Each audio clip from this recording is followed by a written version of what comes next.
মৰমৰ ছাত্ৰ-ছাত্ৰীসকল তোমালোকৰ পাঠ্যক্ৰমত থকা যিটো মাধৱদেৱৰ যিটো বৰগীত উঠৰে উঠ বাপু গোপালহে সেই কবিতাটো আজি মই পঢ়াবলৈ আগবাঢ়িছোঁ। তোমালোকে মনোযোগ দিবা আৰু নিশ্চয় তোমালোক এতিয়া গৰম বন্ধৰ কাৰণে ঘৰতে আছা চাগে আৰু সেইকাৰণে এই গৰম বন্ধৰ সময়ছোৱাতে তোমালোকে যদি অসমীয়া বিষয়ৰ সিলেবাছটো অকণমান হ'লে আগবঢ়াই থ'ব পাৰা, আয়ত্ব কৰিব পাৰা, নিশ্চয় তোমালোকক কি কৰিব শেষৰ পৰীক্ষাটোৰ কাৰণে তোমালোকৰ খুবেই সুবিধা হ'ব আৰু সেইকাৰণে খুব মনোযোগেৰে ভিডিঅ'টো শুনিবা।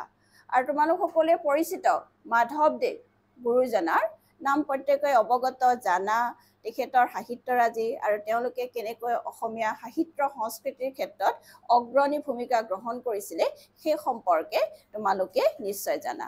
আৰু সেই মহাপুৰুষজনৰ জন্ম হৈছিলে উত্তৰ লখিমপুৰৰ নাৰায়ণপুৰত আৰু কিমান খ্ৰীষ্টাব্দত 1489 খ্ৰীষ্টাব্দত। আৰু তেখেতৰ পিতৃৰ নাম আছিলে গোবিন্দগিৰি আৰু তেখেতে কাৰ ছাত্ৰশালত থাকি আনুষ্ঠানিক শিক্ষা লাভ কৰিছিলে, এইটো এটা খুব ইম্পৰ্টেণ্ট প্ৰশ্ন হয়। মই পিছৰ ভিডিঅ'টো তোমালোকক সেই কথাখিনি সম্পৰ্কে অৱগত কৰাম, এইখিনি তোমালোকে মন কৰি ৰাখিবা।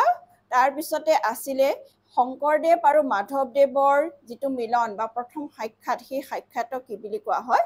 মণিকাঞ্চন সংযোগ বুলি কোৱা হয়। আৰু শংকৰদেৱৰ শিষ্যত্ব গ্ৰহণ যেতিয়া মাধৱদেৱে কৰিলে তেতিয়াৰ পৰা তেওঁ কি হৈ পৰিলে? শংকৰদেৱৰ প্ৰধান শিষ্য কোন হৈ পৰিলে? মাধৱদেৱ। আৰু মাধৱদেৱে যিটো নৱ বৈষ্ণৱ ধৰ্ম প্ৰচাৰ কৰাৰ লগতে তেওঁলোকে কি কৰিছিলে? কাব্য, নাট, পদ, ভটিমা, গীত আদি ৰচনা কৰি অসমীয়া সাহিত্যক কি কৰি থৈ গৈছিলে? সমৃদ্ধ কৰি থৈ গৈছিলে।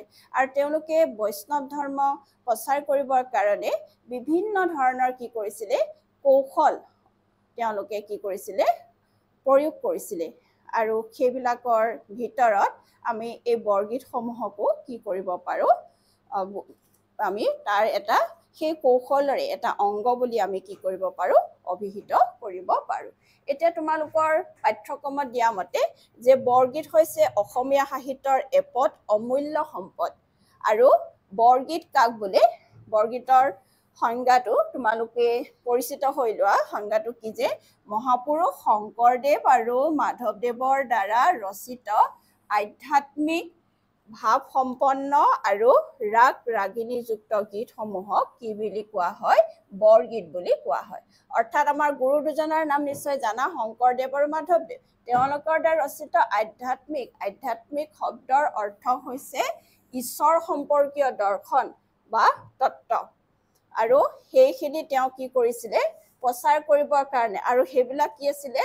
উচ্চ ৰাগ ৰাগিণীযুক্ত। তাৰ সুৰটো কেনেকুৱা আছিলে? খুব হাই লেভেলৰ, উচ্চ খাপৰ। আৰু তাত কি ভাষা প্ৰয়োগ কৰিছিলে জানানে? সেই কথাটো ইয়াত উল্লেখ কৰা নাই।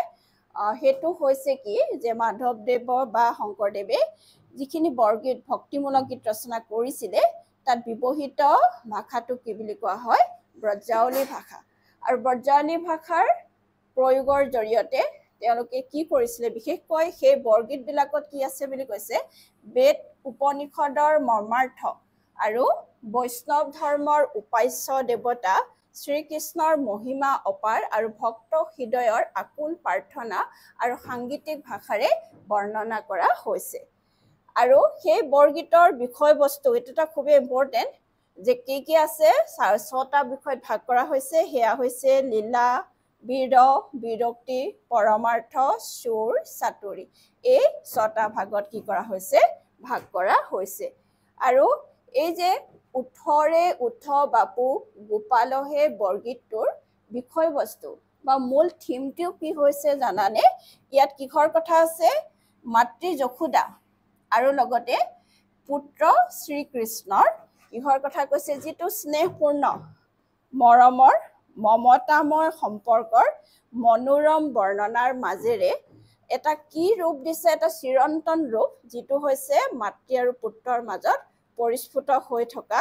আৰু সেই চিৰন্তন ৰূপটো ইয়াত কি কৰিছে? পৰিস্ফুট কৰিবৰ কাৰণে কি কৰিছে? গীতটো ৰচনা কৰিছে।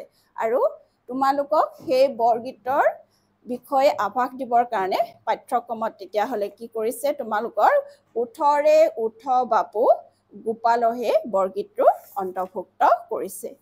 এতিয়া আমি কবিতাটোৰ মূল বিষয়বস্তুলৈ যাম। এতিয়া তোমালোকৰ যিটো উঠৰে উঠ বাপু এই গীতটোৰ বৰগীতটোৰ কি ৰাগত ৰচিত হৈছে? ক ৰাগত। এইটো তোমালোকে মন কৰিবা, এইটো প্ৰশ্ন তোমালোকৰ আহে 1 মাৰ্কছৰ এটা প্ৰশ্ন যে উঠৰে উঠ বাপু গোপালহে বৰগীতটো কি ৰাগত ৰচিত হৈছিল? কি ৰাগত ৰচিত হৈছিল তেতিয়াহ'লে ক ৰাগত। এতিয়া ধ্ৰুম অৰ্থাৎ আৰম্ভণি কেনেধৰণে কৰিছে চোৱা, উঠৰে উঠ বাপু গোপালহে নিশি পৰভাত ভৈল, কমল নয়ন বুলি ঘনে ঘনে কমল নয়ন বুলি ঘনে ঘন জখুৱা ডাকিতে লৈ ল। ইয়াত কিহৰ কথা কৈছে যে বাপু বুলি সম্বোধন কৰিছে। বাপু, গোপাল এইবিলাক কোনে সম্বোধন কৰিছে? এগৰাকী মাতৃয়ে নিজৰ পুত্ৰক যেনেধৰণে সম্বোধন কৰে, যিহেতু কবিতাটোৰ আৰম্ভণিতে মই কৈছিলোঁ তোমালোকক ইয়াত মাতৃ আৰু পুত্ৰৰ মাজত থকা যিটো চিৰন্তন সম্বন্ধ, সেই সম্বন্ধক বৰগীতটোৰ জৰিয়তে কি কৰিছে? উপস্থাপন কৰিছে।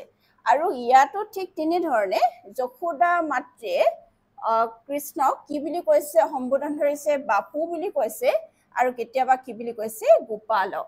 হয়তো তোমালোকৰ প্ৰশ্ন দিব পাৰে যে যশোদাই কৃষ্ণক কি কি সম্বোধনেৰে পুৱা বিচনাৰ পৰা উঠাইছিলে? কি কি সম্বোধন কৰিছে তেতিয়াহ'লে? বাপু আৰু গোপালক। সেই নিশি পৰভাত ভৈল, নিশি মানে আন্ধাৰ, আন্ধাৰ নাইকিয়া হৈ এতিয়া কি হ'ল বুলি কৈছে? পৰভাত ভৈল অৰ্থাৎ ৰাতিপুৱাল, সূৰ্যোদয় হ'ল। আৰু কৈছে কমল নয়ন, মুখখন কেনেকুৱা বুলি কৈছে? নয়ন মানে চকু, কমল মানে পদুম ফুল, পদুম ফুলৰ নিচিনা বুলি ঘনে ঘন জখুৱা ডাকিতে লৈ ল। এই বুলি বাৰে বাৰে কৈ চিঞৰি চিঞৰি ডাকিতে মানে মতা, এই বুলি যশোদা মাতৃয়ে কৃষ্ণক ৰাতিপুৱা বিচনাৰ পৰা জগাইছিলে। পদত লিখিছে মোৰ প্ৰাণধন সুচান্দ বয়ন। আকৌ কি বুলি সম্বোধন ধৰিছে যশোদা মাতৃয়ে কৃষ্ণ, বালক কৃষ্ণক প্ৰাণধন বুলি কৈছে। আৰু কি বুলি কৈছে? সুচান্দ বয়ন। সুচান্দ, সুচান্দ শব্দৰ অৰ্থ হৈছে চন্দ্ৰ